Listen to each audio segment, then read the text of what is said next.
माजलेल्या हत्तीला रणात नाही तर वनात खेचून मारायचा असतो. गर अर्ज कुनद सिपर अला फजल फुजला व फजल अफजल अजहर मल के बजाय तस्बी आवाज आयत के अफजल अफजल.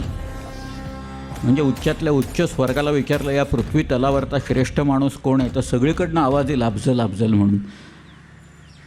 2 मिनिटात ठोकला शिवाजी महाराजांनी त्याला. नमस्कार मित्रांनो, स्वागत आहे तुमचं माझ्या पहिल्या मोटो ब्लॉगमध्ये. मी सध्या आहे महाबळेश्वरमध्ये. हा वेनालेक तुम्ही बाजूला पाहू शकता आणि मी चाललो आहे प्रतापगडाकडे. महाबळेश्वरवरून कोकणात उतरणाऱ्या पार घाटात हा किल्ला वसलेला आहे. पार घाट हा कोकणात पोलादपूर येथे उतरतो. प्रतापगड किल्ला महाबळेश्वर पासून साधारण 25 किलोमीटर अंतरावरती आहे. हा रस्ता जावळीच्या घनदाट अरण्यातून जातो. जावळीचे खोरे महाबळेश्वरच्या पश्चिमेकडे आहे. महाबळेश्वरहून कोकणात म्हणजे महाडकडे उतरणाऱ्या गाडी रस्त्याच्या दोन्ही बाजूस जावळीचे खोरे आहे. महाबळेश्वर उतरून प्रतापगडाकडे जाण्याच्या रस्त्याला उजव्या बाजूस जावळीचा फाटा आहे. येथून जवळच मोऱ्यांची जावळी आहे. प्रतापगड पाहण्याआधी आपल्याला जावळी पाहायची आहे, म्हणून आधी चाललोय मी लॉडविक पॉइंटला. महाबळेश्वर मार्केट क्रॉस केल्यानंतर उजव्या बाजूला एक रस्ता जातो. गुगल मॅपवरती परफेक्ट लोकेशन आहे, त्याला फॉलो करा. आता लॉडविक पॉइंटला पोहोचेपर्यंत मोऱ्यांचा आणि जावळीचा इतिहास समजून घेऊ. महाबळेश्वर, मकरंदगड आणि पार घाटाच्या डोंगराच्या दाटीत चंद्रराव मोऱ्यांची जावळी वसली होती. जावळीच्या जंगलात राज्य करायला वाघाचेच काळीज हवे आणि मोऱ्यांचे काळीज खरोखरच वाघाचेच होते, म्हणून मोरे जावळीत पिढ्यानपिढ्या दौलत थाडून बसले होते. मोरे आदिलशाहीचे मांडलिक होते. चंद्रराव हा मोऱ्यांना पिढीजात किताब होता. इतिहास नोंदी यांची वंशावळ पाहता चयाजी, भिकाजी, शोधाजी, यशाजी, गोंदाजी, बाळाजी आणि दौलतराव अशी नावे समोर येतात. यातील शेवटचा चंद्रराव म्हणजे दौलतराव हा निपुत्रिक राहिला. त्यांच्या मरणानंतर येसाजी म्हणजे यशवंतराव याला दत्तक म्हणून गादीवर बसवण्यात आले. या गोष्टीला बाकीचे जे मोरे होते त्यांचा विरोध होता, पण छत्रपती शिवाजी महाराजांच्या पाठबळामुळे सन 1647 मध्ये यशवंतराव मोरे चंद्रराव झाले आणि जावळीच्या गादीवरती आले.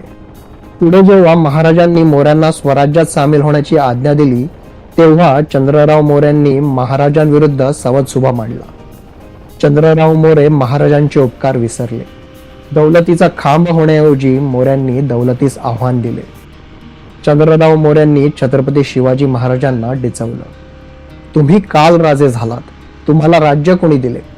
आम्ही कोकणचे राजे असून आमचा राजा महाबळेश्वर, त्याच्या आणि बादशाच्या कृपेने आम्हा सिंहासन मिळाले आहे.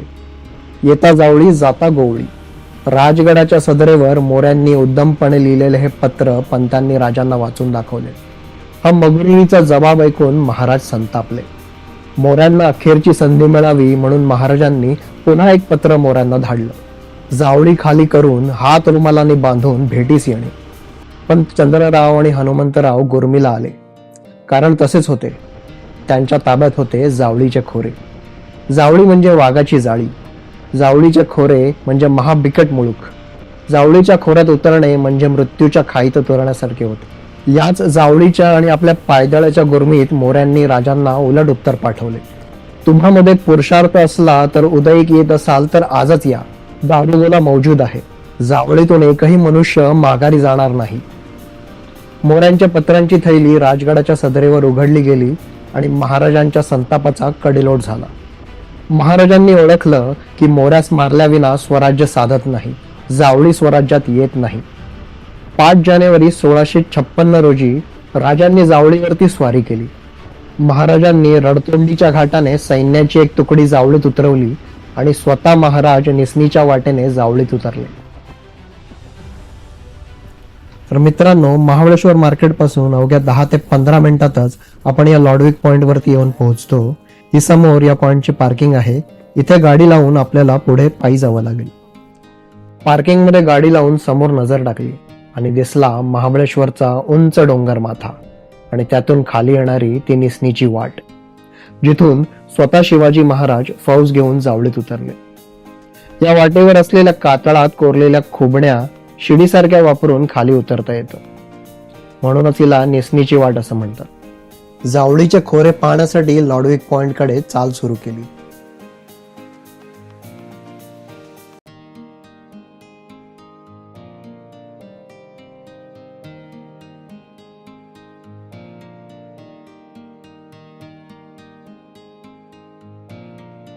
काही वेळाने एक स्मारक दृष्टीत पडले. समुद्र सपाटीपासून 4000 फुटांवरती असलेल्या डोंगर माथ्यावर पहिल्यांदा इंग्रज अधिकारी जनरल पीटर लॉडविक याने आपले पाऊल ठेवले. म्हणून या कड्याला लॉडविक याचे नाव देण्यात आले.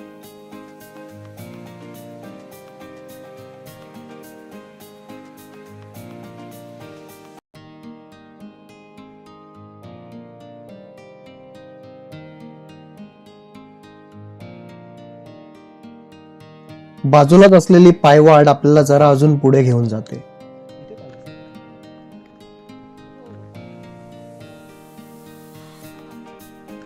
चारही बाजूंनी रेलिंग लावून सुरक्षित असलेल्या एका पठारावर आपण येऊन पोहोचतो. वातावरण जरा साफ असेल तर इथून आपण प्रतापगडापर्यंतचा प्रदेश पाहू शकतो.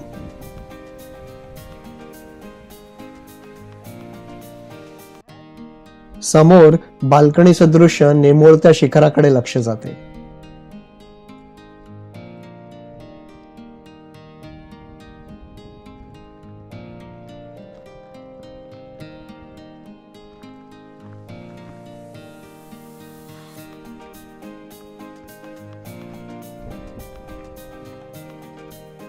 वर येताच जावळीच्या खोऱ्याचे विलक्षण दृश्य नजरेस पडते.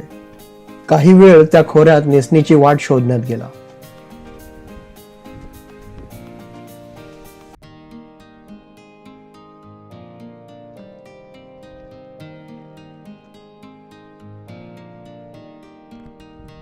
आत्ताच्या स्वरूपात सांगायचे झाले तर एल्फिस्टन पॉइंटच्या अगदी शेजारी ही नेसणीची वाट सुरू होते आणि खाली जावळीत उतरते.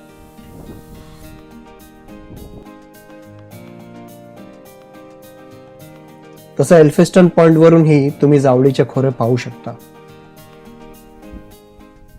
महाराजांचे कान्होजी जेधे, हैबतराव शिळीमकर, संभाजी कावजी कोंढाळकर, नांदळ नाईक यांना तातडीचे हुकूम सुटले.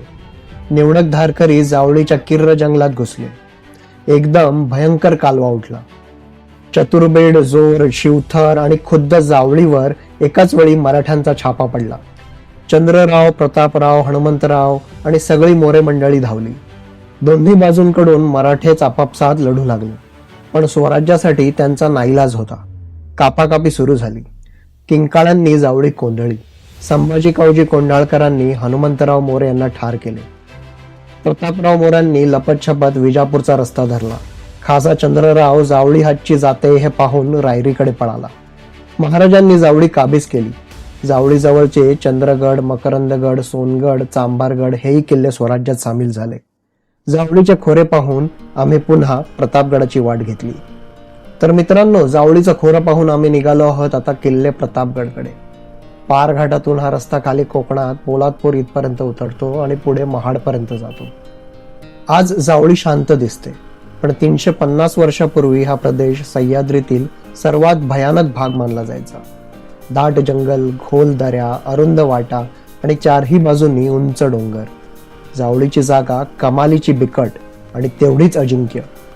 जावळीच्या खोऱ्यात खेटून असलेल्या पार घाटाच्या नाकासमोर भोरप्या डोंगरावर महाराजांनी तटाबुर्जांचे शेले पागोटे चढवले आणि तयार झाला जावळी खोऱ्यातील रखवालदार किल्ले प्रतापगड. पार घाटून चालणाऱ्या व्यापारावर नियंत्रणासाठी आणि दक्षिणेतून येणाऱ्या शत्रूला स्वराज्याच्या सीमेवर अशा अवघड जागी आणून थोपता येईल म्हणून महाराजांनी प्रतापगड बांधला. ही महाराजांची दूरदृष्टी.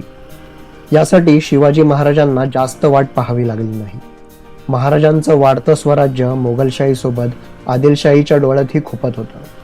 शिवाजी महाराजांना जिवंत अथवा मारून पकडण्याचा विडा अफजल खानाने उचलला. महाबळेश्वर महाड रस्त्यावरती महाबळेश्वर पासून 25 किलोमीटर अंतरावरती प्रतापगड आहे. पार आणि किन्नेश्वर या दोन गावांमध्ये असलेल्या भोरप्या डोंगरावरती महाराजांनी या किल्ल्याची बांधणी केली आहे.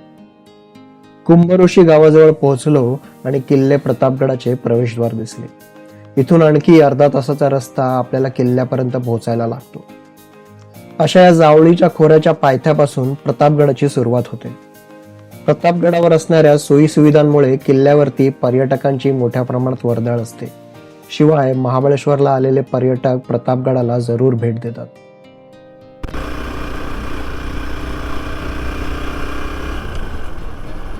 हे बघ, हा जो रस्ता जातो ना, हे अफजल खानाच्या कबरीकडे जातो. हा प्रवेश बंद लिहिलाय ना, ते बघ, ते तिकडे पडझड झालेले खांब दिसत आहेत.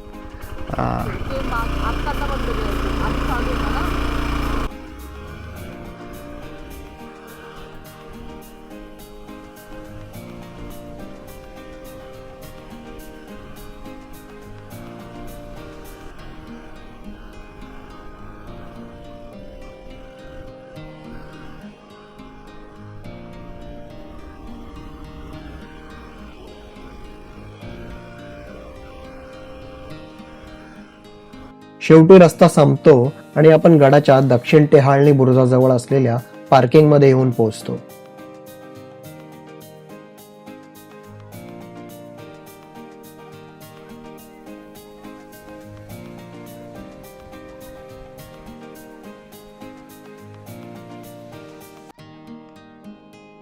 बुरुजा खालूनच सरळ एक पायवाट गडाच्या मुख्य दरवाजाजवळ आपल्याला नेते.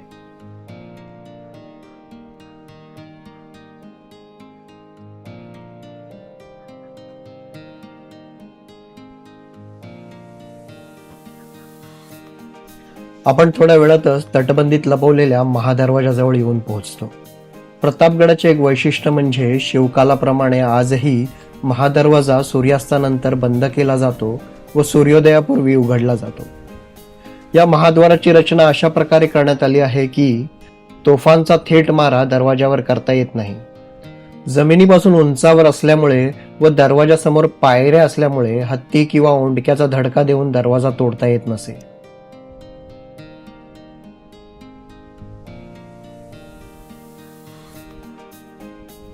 महाद्वाराच्या आतील बाजूस पहारेकरांसाठी देवड्या आहेत. यातील उजव्या बाजूच्या देवडीत एक तोफ ठेवलेली आहे.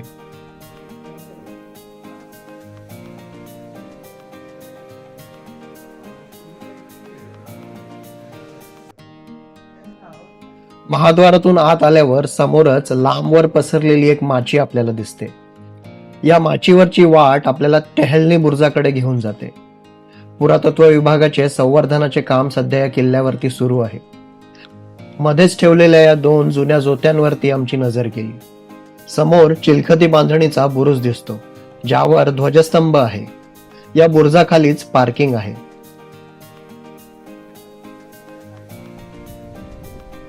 बुरुजावरून प्रतापगडाचा बालेकिल्ला, जावळीचे खोरे व उजव्या बाजूला उंचवट्यावर असलेली अफजल खानाची कबर स्पष्ट दिसते. अफजल खान हा आदिलशाही सल्तनतीतील अतिशय बलाढ्य असा सेनापती होता. त्याला आपल्या शक्तीचा विलक्षण गर्व होता. त्या डोंगरातल्या उंदराला पकडून आणेन, जिंदा या मुर्दा, अशा वल्गना करत अफजल खान प्रचंड फौज, दारुगोळा आणि हत्ती घेऊन बिजापूरहून निघाला. खान महाकपटी आणि कावेबाज होता. त्याची खूप दहशत होती. त्यामुळे खानाला भयंकर अहंकार होता. त्याने स्वतःचाच एक वेगळा शिक्का तयार करून घेतला होता. त्याबद्दल ज्येष्ठ इतिहासकार निनाद बेडेकर काय सांगतात ते पाहू. अफजल खान हा काही सामान्य माणूस नाही आहे. त्याला त्याच्या शक्तीचा फार विलक्षण गर्व आहे. त्याच्या शिक्क्यात एक मजकूर येतो बरं का, पर्शियनमधला मजकूर आहे. गर अर्ज कुनद सिपर अला फजल फुजला व फजल अफजल अजहर मल के बजाय तस्बी आवाज आयत के अफजल अफजल. म्हणजे उच्चातल्या उच्च स्वर्गाला विचारलं या पृथ्वी तलावरचा श्रेष्ठ माणूस कोण आहे, तर सगळीकडनं आवाज येईल अफजल अफजल म्हणून. 2 मिनिटात ठोकला शिवाजी महाराजांनी त्याला. सह्याद्रीच्या दऱ्याखोऱ्यात आपण शिवाजीचा पराभव करू शकत नाही याची त्याला जाण होती. त्याने महाराजांना खुल्या मैदानात आणण्यासाठी हिंदू धर्माची अस्मिता असलेली देवळे तोडण्यास सुरुवात केली. खानाने सर्वप्रथम तुळजापूरला जायचं ठरवलं. खान 7 दिवसात तुळजापूरला येऊन पोहोचला. येताना वाटेत दिसेल ते हिंदू मंदिर त्याने फोडले, गावे जाळली. दहशत पसरवत खान तुळजापूरला येऊन पोहोचला. त्या तुळजा भवानीच्या मूर्तीसमोर उभा राहून खान म्हणतो कसा, ए भवानी बताओ तुम्हारी करामत, या हम बताए हमारी करामत. आणि खानाने ती भवानी मातेची मूर्ती हातोड्याने फोडली. महाराज यावेळी राजगडी आले होते. त्यांना ही खबर मिळाली आणि हे ऐकताच राजांच्या तळपायाची आग मस्तकात गेली. राजे संतापले. राजांना वाटले की लगोलग खानावरती चालून जावे, पण राजे सारावले. त्यांनी संयम ठेवला. इकडे खान जवळपास 6 दिवस तुळजापुरात राजांची वाट पाहत होता, पण राजे काही आले नाहीत. मग खान पंढरपुरीकडे निघाला. तोपर्यंत महाराजांनी शांतपणे विचार करून निर्णय घेतला, तो म्हणजे खानासोबत लढायचं, पण वेगळ्या पद्धतीने. आता लढायचं मुसद्दीगिरीने. महाराजांना ठाऊक होतं की खान पंढरपुराला जाणार, म्हणून की काय महाराजांनी आपले मावळे रात्रीच पंढरपूरला पाठवले. बडव्यांच्या मदतीने त्यांनी रातोरात विठ्ठलाची मूर्ती तेथून हलवली. मंदिर ते कृष्णदेवराय बडवे यांच्या घरापर्यंत एक भुयार खोदले गेले. मूर्ती त्या भुयारातून बडव्यांच्या घरी नेली आणि भुयार लिपले. खान पंढरपूरला आला. तो तडक मंदिरात गेला. त्याने आत जाऊन चौथऱ्याकडे पाहिले तर चौथरा रिकामा. खान भयंकर खुश झाला. भगवान ही हमें डर के भाग गया. त्यावेळी खानाने मंदिरात 112 गायींची कत्तल केली. त्या गायींच्या रक्ताच्या चिखलात खान नाचला. आपल्या मंदिरांची विटंबना पाहून शिवाजी रागाने आपल्यावरती चालून येईल असं खानाला वाटलं, पण असे काही झाले नाही. पुढे खान सातारा मार्गे वाईत येऊन थांबला. महाराजांनी खानाला जावळीच्या खोऱ्यात आणून ठेचायचं ठरवलं. आपल्या वकिलांना पाठवून खानाला भोरप्याच्या डोंगरावरती भेटीसाठी सांगावं धाडलं. माजलेल्या हत्तीला रणात नाही तर वनात खेचून मारायचा असतो. राजांनी ठरवलं की खानाशी मुकाबला हा प्रतापगडावरती करायचा. सावित्री नदीचे घनदाट खोरे, जावळीचे घनदाट जंगल आत्ताच एवढे घनदाट आहे तर ते 350 वर्षापूर्वी कसे असेल याचा अंदाजही लावता येणार नाही. या जावळीच्या जंगलाबद्दल बाबासाहेब पुरंदरे लिहितात की एक वेळ अस्वलाच्या केसात हरवलेली ऊस सापडेल, पण जावळीच्या जंगलात हरवलेला हत्ती सापडणार नाही. खान हा कित्येक वर्ष जावळीचा सुभेदार होता. त्याला जावळीची बिकटता माहीत होती. त्याने सुरुवातीला या भेटीला नकार दिला, पण पंताजी गोपीनाथ बोकील यांनी खानाला पटवून दिले की राजे आपल्याला घाबरले आहेत, ते शरण येण्यास तयार आहेत. आपण त्यांना जावळीत येऊन भेटावे आणि आपल्यासोबत घेऊन जावे. भेटीच्या अटी ठरल्या.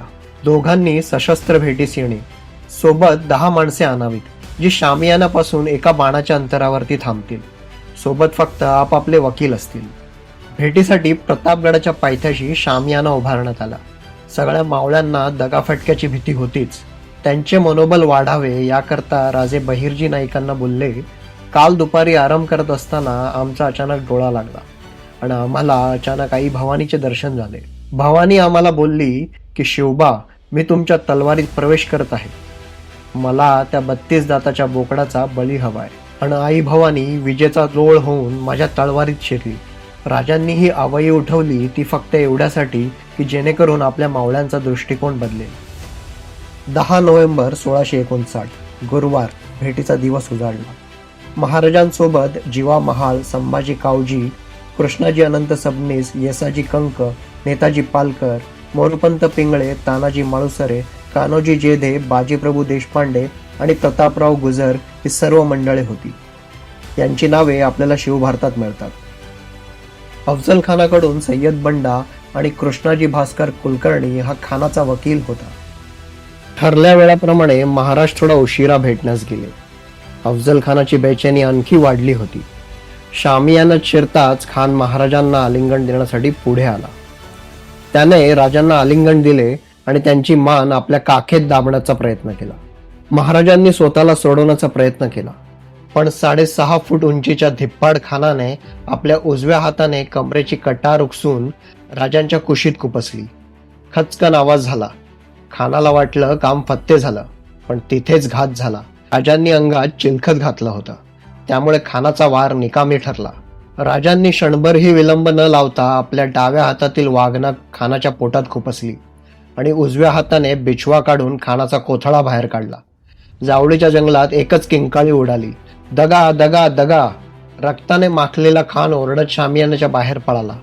त्याचा वकील कृष्णाजी भास्कर कुलकर्णी याने राजांवरती तलवारीचा वार केला, पण राजांनी त्याला हुलकवणी दिली. जखमी खान पालखीत बसला, पण आमचा वाघ संभाजी कावजी कोंडाळकर तिथेच होता. त्याने पालखी वाहणाऱ्या भोव्यांचे पाय कापले आणि खानाचे मुंडके छाटले. शामियानाच्या बाहेर उभ्या असलेल्या खानाचा विश्वासू सय्यद बंडा राजांवरती धावून आला. त्याने आपली दांडपट्टा हवेत फिरवला आणि राजांच्या दिशेने वार करणार इतक्यात जीवा महालाने सय्यद बंडाचा हात हवेतच छाटला आणि राजांचे प्राण वाचवले. प्रतापगडाच्या बुरुजावरून तोफेचा धडका झाला.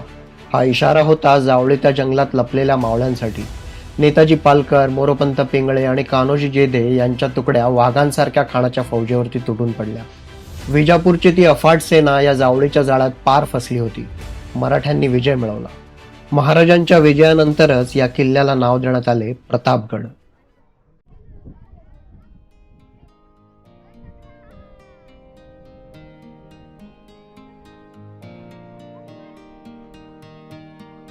याच बुरुजाची दुहेरी तटबंदी पाहण्यासाठी खाली उतरलो. उजव्या हाताला एक लहान दरवाजा दिसला, जिथून खालच्या चिलखती बुरुजावरती जाता येते. आत शिरताच पहारेकऱ्यांसाठी असलेली स्वच्छतागृह दिसले.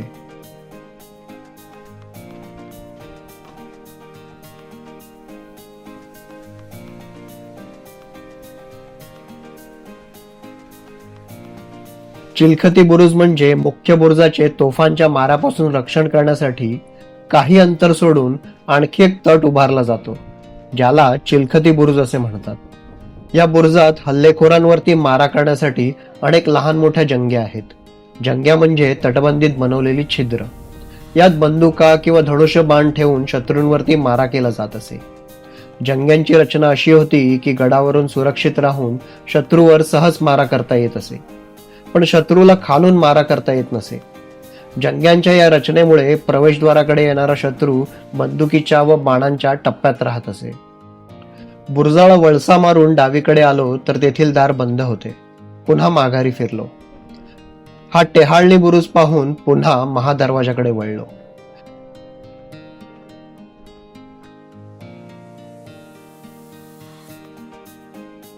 येथून एक पायऱ्यांची वाट वर गडावरती जाते. या वाटेच्या डाव्या बाजूस सध्या वापरात नसलेली एक वाट आपल्याला पाहायला मिळते. तिथे एक दरवाजा आहे, ज्याला पालखी दरवाजा असेही म्हणतात. ही वाट सध्या बंद आहे. बाजूने वर जाणाऱ्या पायऱ्या घेतल्या. उजव्या बाजूला एक पाण्याचे टाके दिसले. गडाचे बांधकाम करत असताना गडाला लागलेला दगड येथूनच काढला गेला आणि ह्या पाण्याचे टाके तयार करण्यात आलं. यात असलेल्या नैसर्गिक पाण्याच्या झऱ्यामुळे या टाक्याला वर्षभर पाणी असतं.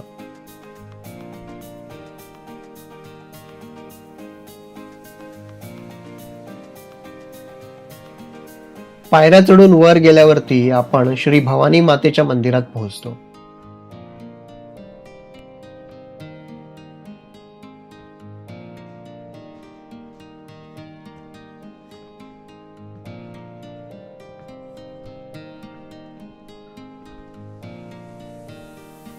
मंदिरात भवानी मातेची सालांकृत प्रसन्न मूर्ती आपल्याला दिसते. ही मूर्ती महाराजांनी नेपाळमधून गंडकी नदीतून शालिग्राम शिळा आणून त्यातून घडवून घेतली आहे. भवानी मातेची मूर्ती घडवण्यासाठी लागणारा दगड आणायला मंबाजी नाईक पानसरेला नेपाळ नरेश राजा लीलासनकडे पाठवले होते. भवानी मातेच्या मंदिराच्या आवारातच आपल्याला 5 ते 6 छोट्या तोफा पाहायला मिळतात. कालच शिवजयंती महोत्सव गडावरती साजरा झाला होता.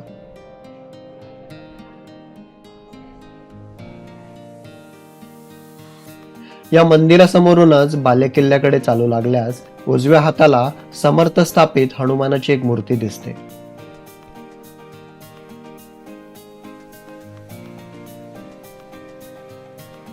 मंदिरापासूनच 10 ते 15 पायऱ्या वर चढून गेल्यावरती एक छोटेखानी दरवाजा लागतो.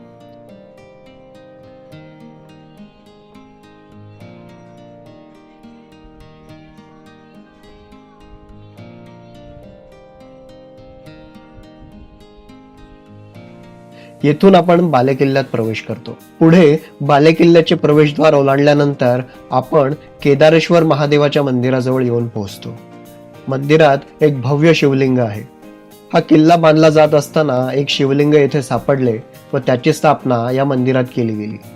अफजल खानाच्या भेटीच्या आधी महाराजांनी श्री केदारेश्वराचे दर्शन घेतले आणि त्यानंतर अफजल खानाचा वध करून सुखरूप गडावरती परत आले.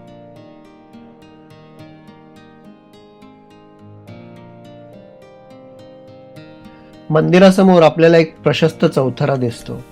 त्यावेळी कित्येक महत्वाचे निर्णय, न्यायनिवाडे, मसलती याच सदरेवरती झाले असावेत.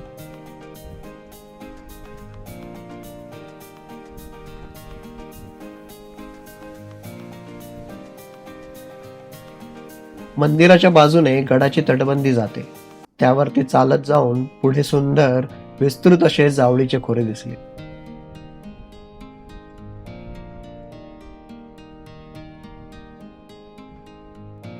एका बुरुजाखालून एक चोरवाट दिसली.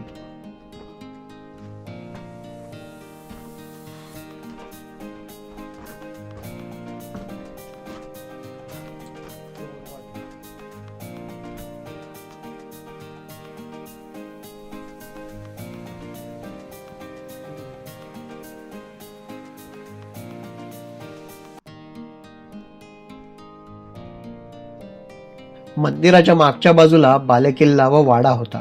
आज जिथे एक शाळा आणि एक वस्ती आहे. गडाच्या भिंतींचे संवर्धनाचे काम सुरू आहे.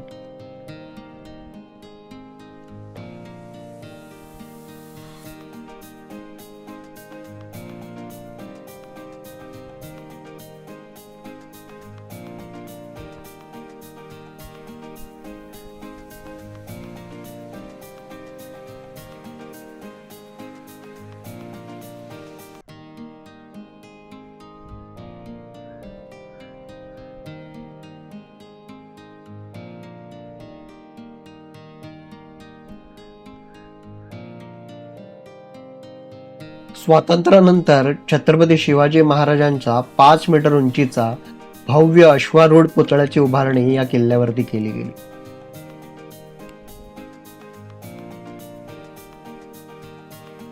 त्याचे अनावरण 1957च्या नोव्हेंबर महिन्यात त्यावेळेचे पंतप्रधान पंडित जवाहरलाल नेहरू यांनी केले.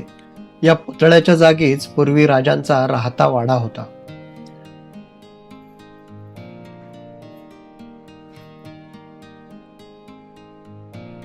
या पुतळ्याच्या शेजारी शासकीय विश्रामगृह असून येथील बागेतून उजव्या बाजूला वाटेने तटावरती आपण जाऊ शकतो.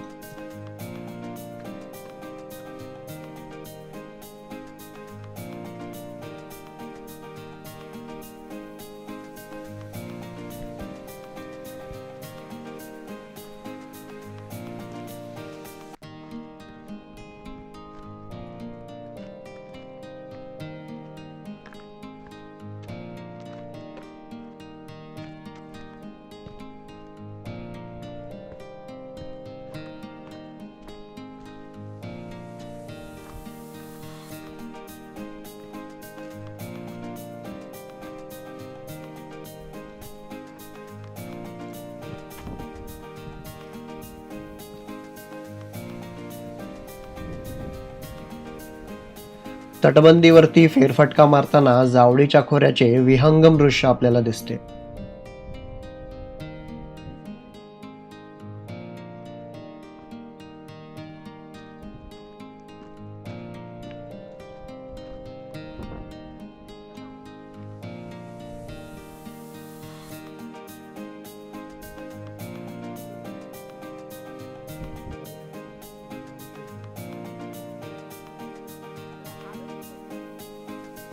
गडाच्या दक्षिण व उत्तर टोकाला अनुक्रमे दुपदरी बांधणीचा यशवंत बुरुज व रेडका बुरुज आहे.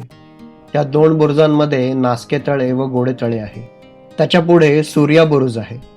संभाजी कावजी यांनी अफजल खानाचे शीर याच बुरुजात पुरले असे इतिहास सांगतो. या गडावरून पश्चिमेला रायगड तर दक्षिणेला मकरंदगड दिसतो. त्याच्या पूर्वेला महाबळेश्वरचे विस्तृत पठार आपल्याला दिसते. आजूबाजूला घनदाट जंगल, खाली पारघाट आणि पश्चिमेकडे कोकण आहे. येथे आपली या किल्ल्याची सफर पूर्ण होते. अफजल खानाच्या वधाने राजांचे नाव हिंदुस्थानभर झाले आणि खऱ्या अर्थाने स्वराज्याचा पाया मजबूत झाला. इसवी सन 1661 मध्ये महाराजांनी गडांवरती मोरोत्रंबक पिंगळे यांच्या हस्ते महिषासुरमर्दिनी भवानी देवीची स्थापना केली. छत्रपती राजाराम महाराज सुद्धा जिंजीस जात असताना प्रथम प्रतापगडास आले होते. 1778 मध्ये पेशवाईत नाना फडणवीसांनी येथे सखाराम बापूस काही दिवस नजरकैदेत ठेवले होते. पुढे 1818 मध्ये ब्रिटिश मराठा युद्धानंतर हा किल्ला ब्रिटिशांच्या ताब्यात गेला. किल्ला पाहून खाली उतरू लागलो.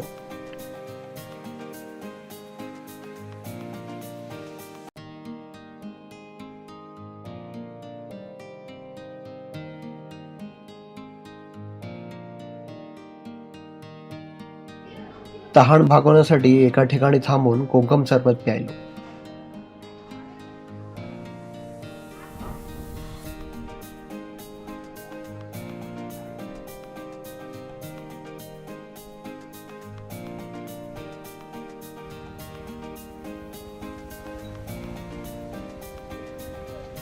शेवटी गड उतरून पार्किंग जवळ आलो आणि महाबळेश्वरकडे आपला प्रवास सुरू केला.